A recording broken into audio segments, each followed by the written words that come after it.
Hey, I'm back, and I should probably stay away because my last video got five or six, actually about 8 times more views than my normal videos get. So I think the lesson I've learned is I just upload once a year, and that'll be it. That'll be great for my channel. But so I'm going to try and keep this short. Just a little video to say what I'm going to be reading in March, and just really did practice to keep doing them. First book I'm going to read. I'm going to read for 2 events. March Mystery March. I don't remember the name of the events right now. Now, if you can tell from my eyes, I had a coughing fit, so I had to pause for that. So I wanted to read a mystery book, and I thought I'd read some more Ed McBain because I've got a bunch of those.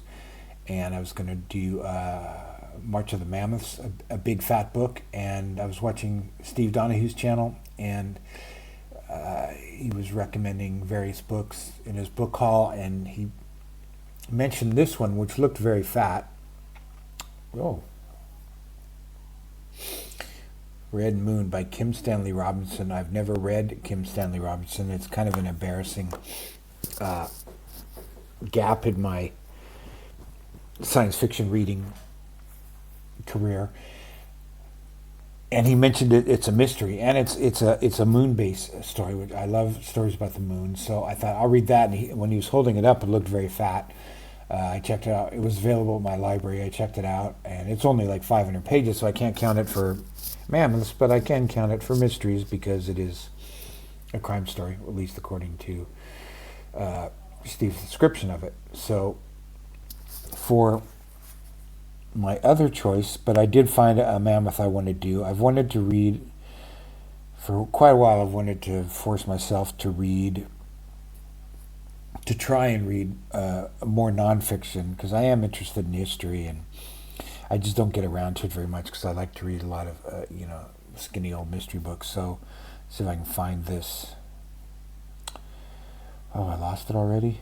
So I'm going to read this, which is about 1,100 pages. What I do is I just look them up on Amazon and see what the page count is.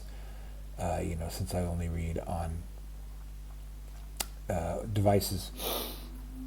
I think it's pretty self-explanatory. I don't know if it's good or not. It won the National Book Award.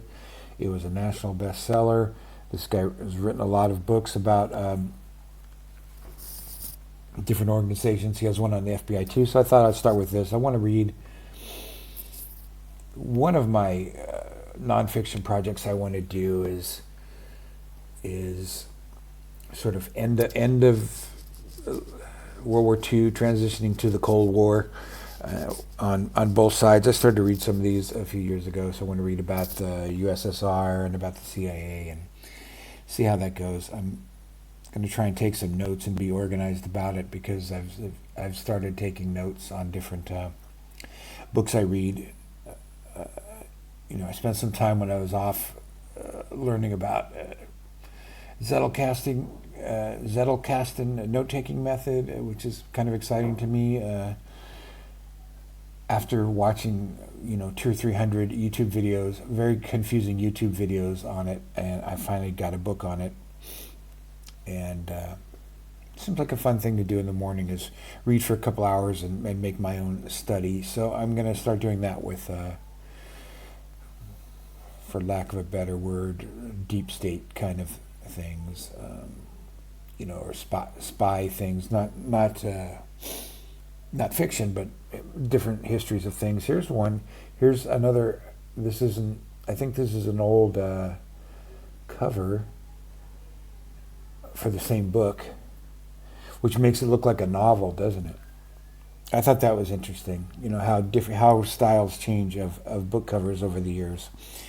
But this red cover is definitely the one now, and I'm going to start that in the morning, so I'll get a little ahead on March of the Mammoth for March, and go back and forth. Hopefully, like the Kim Stanley Robbins book I've been reading. I'm finishing up, and what else? I've just finished up the Fletch series, which I've been reading for many years. I've read the last two books in the Gregory MacDonald Fletch series. I'm actually just finished the final book now. The last two books are in the series chronologically, and sometimes they're counted as a separate series. Is Son of Fletch and Fletch Reflected, which are not. Yeah, it's the series is past its prime.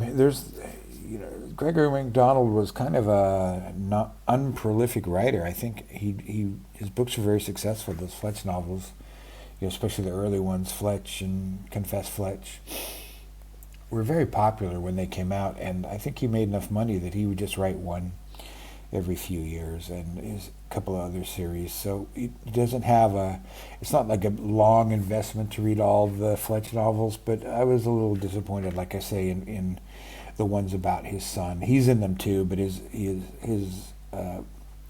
grown son shows up at his door, and they have breakfast, and they talk about stuff, and Son of Fletch wasn't as good as Fletch Reflected is a little better, but I don't know. Just rambling now, so I want to keep it short. Like I say, just a place marker video to see what I'm gonna see what I'm planning on reading in March, and those are pretty big books. I don't know how much else I'll get to, but it might be fun to look back in April and see if I actually even bothered to crack either of these books. What else did I want to say? And I forgot to take notes. Okay, that's it for now. Thanks for coming back to view my channel. If you're one of the people who's been nice enough to watch me for a while, I appreciate it. If you got this far, hit the like button or something like that, so I can see if people are getting to this length of the video, or if I should even make them even shorter. Okay, take care. We'll talk again.